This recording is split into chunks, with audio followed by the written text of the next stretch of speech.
What would you do if the most famous voice in America was sitting 30 feet away and nobody in the building knew it? What if the faith of 800 people rested on a stranger no one recognized? And what if the woman holding that moment together had known exactly who he was from the very first second and chosen to say nothing? Cincinnati Music Hall, the 14th of October, 1956.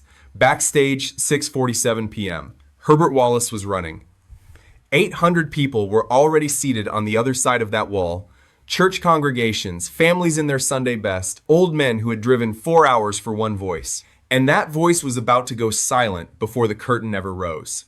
Raymond Carter, Mahalia Jackson's featured gospel tenor, was collapsed on the dressing room floor. Food poisoning, face the color of old wax. He couldn't stand, let alone sing. Herb found Mahalia in the corridor. She wasn't pacing. She was perfectly still, hands folded, eyes aimed down the hall at something Herb hadn't noticed yet. Mahalia, his voice went low. We go on in 11 minutes. What do we do? She didn't answer him. She was watching a young white man in a plain gray suit sitting alone on a folding metal chair 30 feet away. Quiet, hands flat on his knees, watching the chaos with calm, dark eyes like a man who knew he didn't belong and had made peace with it. Ask him, Mahalia said. Herb looked at her. Ask him what? If he sings gospel. For a moment, no one moved. But that moment didn't start there. Because before Herb Wallace took one step toward that chair, before he got close enough to see that young man's face, the night had already been decided, and neither one of them knew it yet. Stay with me, because this story was buried for nearly 40 years, and the reason why will stop you cold. 6 weeks earlier, Memphis, Tennessee, September 1956. Elvis Presley was the most photographed face in America. Hound Dog had sold 2 million copies. His name was on the marquee of every theater from Nashville to New York. Colonel Tom Parker had his schedule planned down to the hour label meetings, television appearances, press junkets, photo calls. Every minute accounted for, every move calculated. But Colonel Parker didn't know about the gospel concerts. Elvis had been slipping away for 2 years. No handlers, no press. He would tell the hotel he was resting, wait until the hallway went quiet, then drive himself alone, windows down, radio off to whatever church hall or auditorium had a gospel act performing within 100 miles. He'd buy a ticket at the window like anyone else, find a seat in the back row or the upper balcony, sit in the dark and listen. Not to be seen, not to network, not because his manager told him it was good for his image. Because he had grown up in the First Assembly of God Church in Tupelo, Mississippi, where gospel music wasn't a genre. It was the only language that made sense of a hard life, where you didn't perform for an audience. You sang at God and hoped he was listening. His mother Gladys had told him something once, when he was 9 years old, standing in the back of that small church in his only clean shirt. She had leaned down and said it quietly, like it was just for him. Elvis, God gave you a voice. Don't ever let them talk you into using it wrong. She never repeated it. She never had to. October 1956, Cincinnati. Elvis was supposed to be in Nashville for a label meeting. One Colonel Parker had scheduled 3 weeks in advance. He skipped it, told nobody. Drove 3 hours north because someone had mentioned offhand that Mahalia Jackson was performing at Cincinnati Music Hall on the 14th.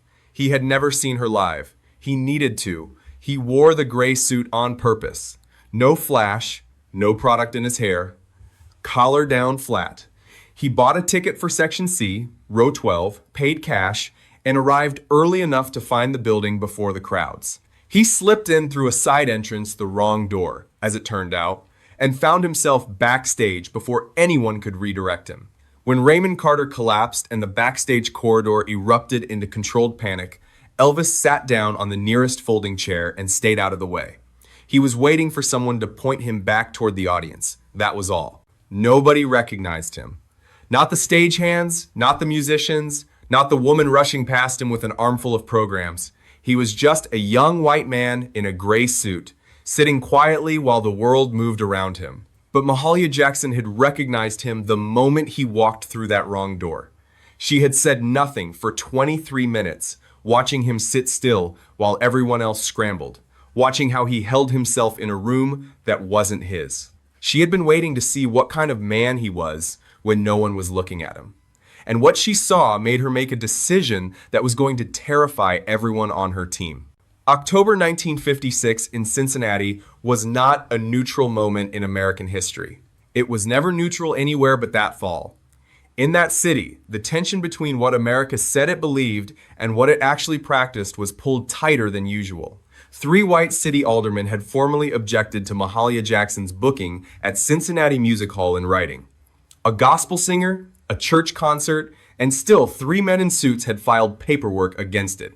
The 800 people in that hall understood all of this before they sat down. They had lived it. Factory workers, domestics, porters, church deacons, women who had been on their feet since 5 in the morning and came here to this for the 1 hour in the week that belonged entirely to them. This was not entertainment. This was sanctuary. And sanctuary had rules. Herbert Wallace had spent 14 years protecting exactly this. 14 years standing between Mahalia Jackson and the long arm of an industry that wanted to profit from black gospel music while keeping the people who created it firmly in second place. He had watched white performers lift entire styles, entire sounds, entire traditions, dress them up, rename them, sell them to audiences who never heard the original. He had read the contracts. He had been in the rooms. He knew exactly how the theft worked.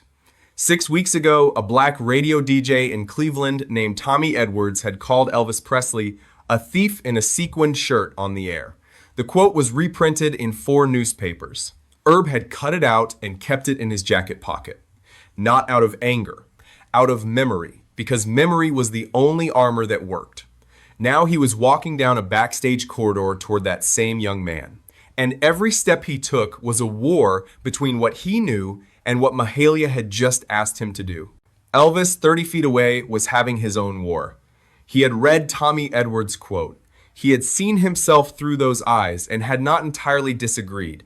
He knew what he represented to people in that building. He was the white boy who moved like them, sounded like them, borrowed from everything they built, and got rich doing it while they still couldn't stay in the same hotels as their own music. He had no argument against that, none that held up.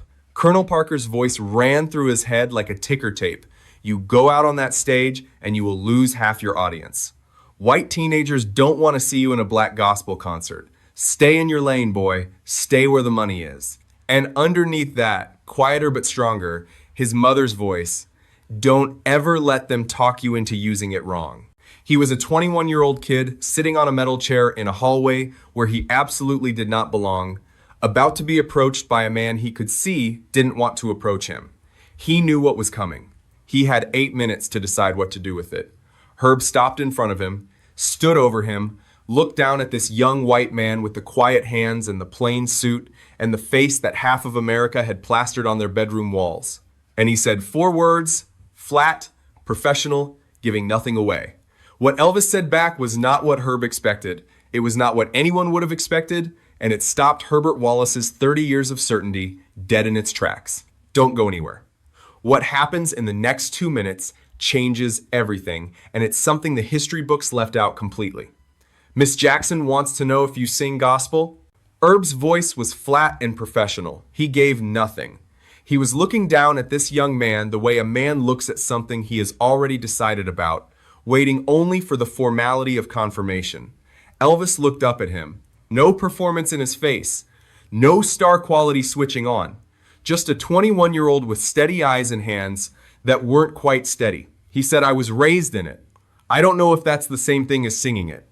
A Shorb went still. That was not the answer he had prepared himself for. He had expected confidence, the easy, practiced confidence of a man who had performed for 50,000 people and knew exactly what his voice was worth. He had expected to have to say no to that confidence, and he had been ready to do it. He had not prepared for uncertainty. He had not prepared for someone who knew the difference between being raised in something and having earned the right to carry it. Follow me, Herb said. He took Elvis down a side corridor to a storage room that had been pressed into use as overflow space, 2 folding chairs, a bare bulb hanging from the ceiling. The muffled sound of 800 people settling into their seats bleeding through the wall. 7 minutes to curtain. The room smelled like old wood and candle wax. Herb sat down, looked at Elvis across the narrow space between them. And then he did something that nobody on Mahalia's team would have predicted. He sang. Just the opening line of an old Thomas Dorsey hymn, unaccompanied, unhurried, filling that small room with something that had no business being in a storage closet. His voice was not a performance voice. It was a church voice. The kind that doesn't ask to be admired. The kind that simply opens and lets what's inside come through. He stopped, watched Elvis. Elvis closed his eyes. And when he opened his mouth, he answered with the next line. Not performed, not demonstrated, just answered the way you answer someone in church when the Spirit catches you before your mind does. The phrasing was exact. The timing was exact. He knew that song the way you only know something you learned before you understood what learning was. The room went quiet again. Where did you learn that? Herb asked. First Assembly of God, Tupelo. I was 8 years old. My mother used to hum it while she hung the wash. You know what happens if this goes wrong tonight? Yes, sir. You know what those people out there think about someone like you singing their music? I know what some of them think. Elvis paused. I'd probably think the same thing in their position. Another silence. Herb leaned forward. What song would you sing? And here is where the night turned. Here is the moment, slow it down, hold it where everything that came after was decided. Elvis could have named something safe. Something with wide enough edges that nobody could accuse him of reaching too far. He knew 3 or 4 songs that would earn polite applause and cause no injury to anyone. He had been calculating this since the moment Mahalia looked down the hall at him. He knew exactly what the safe answer was. Instead, he said, I'd want to sing How Great Thou Art, but I don't know if that's mine to sing tonight. 6 words. I don't know if that's mine. Not, I can sing anything. Not, trust me, I've done this before. Not the easy, comfortable arrogance of a man who had sold 2 million records and never had to justify himself to anyone.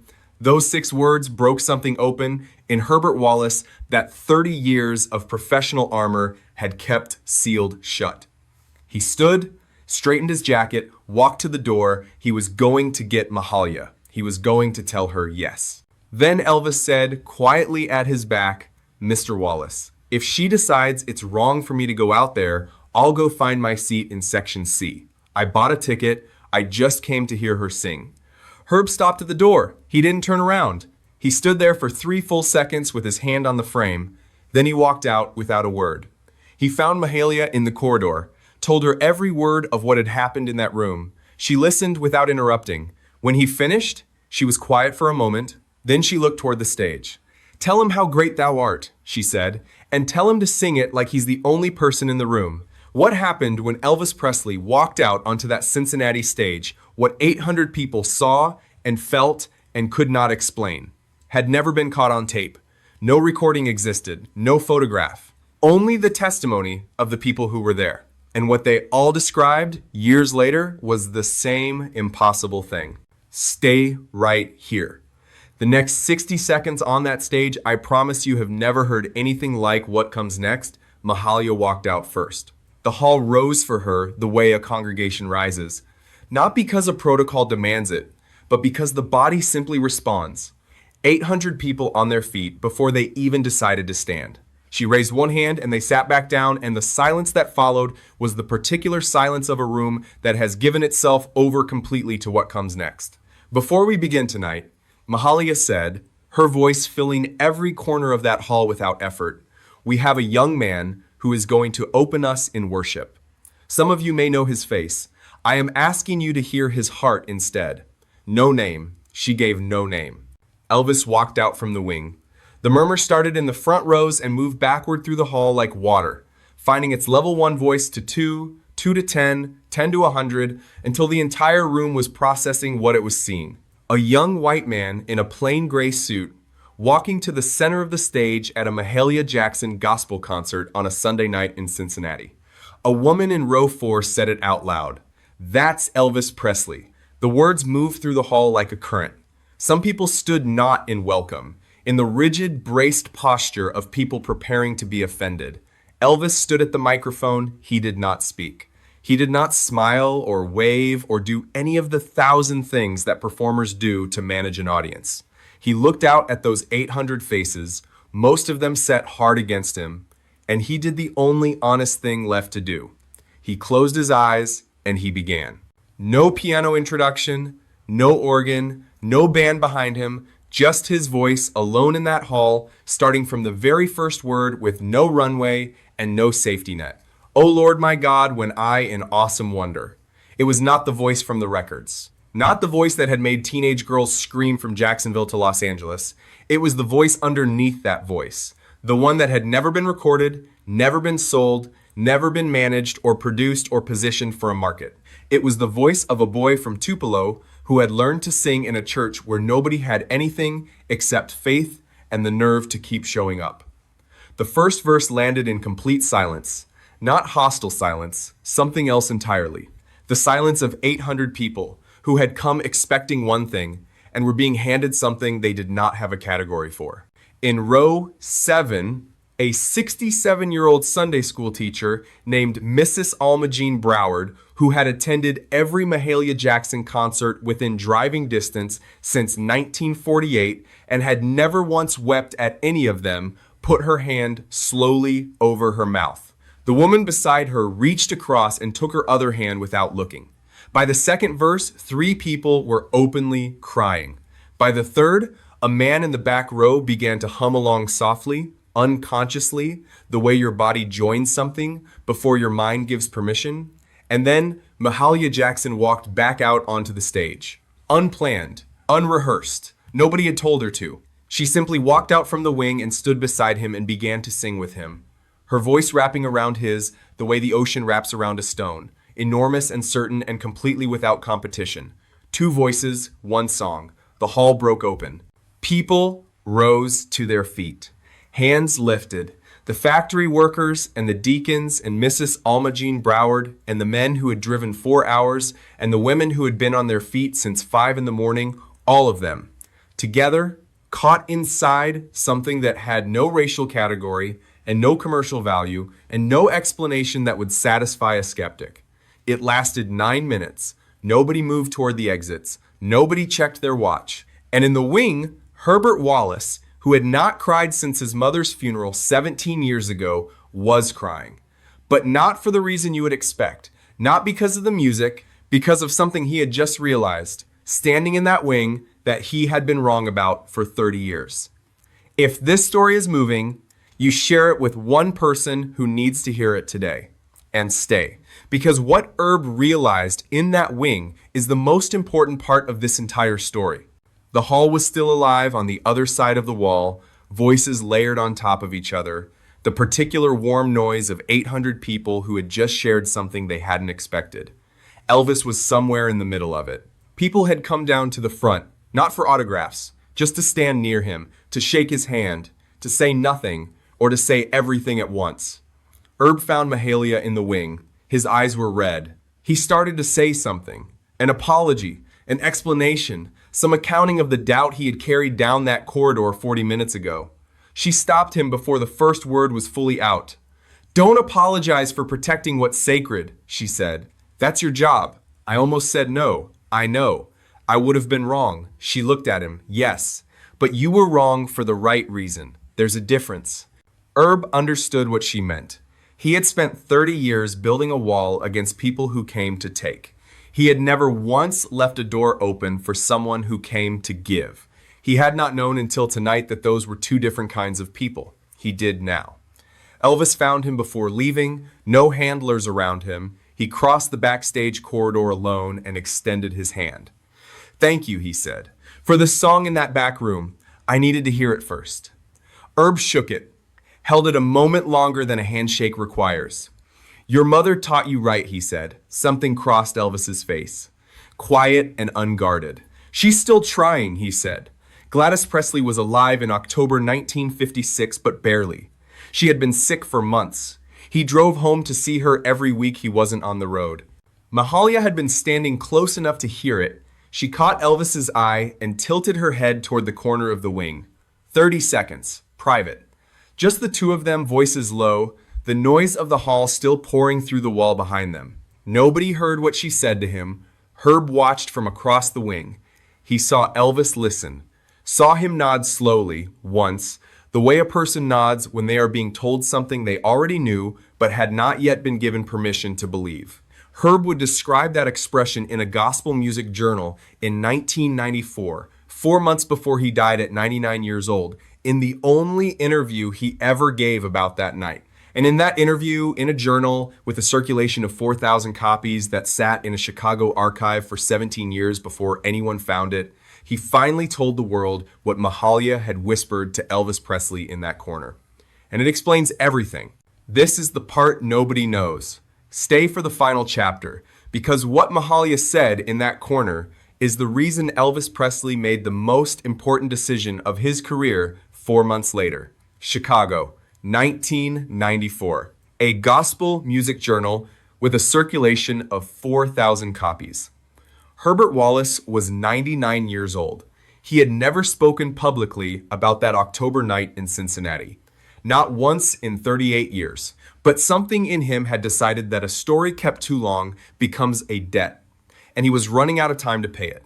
He told the interviewer what Mahalia had said to Elvis in that corner of the wing. Her exact words, as best he could still hear them. They will try to take your voice and turn it into money. They will bury your gospel records behind your rock and roll records because gospel doesn't sell as many tickets. Don't let them. Somewhere in everything you do, keep this. Keep what you did in there tonight, even if nobody ever sees it. 4 months after Cincinnati, in February 1957, Elvis Presley recorded Peace in the Valley, his first gospel EP. It went to #1.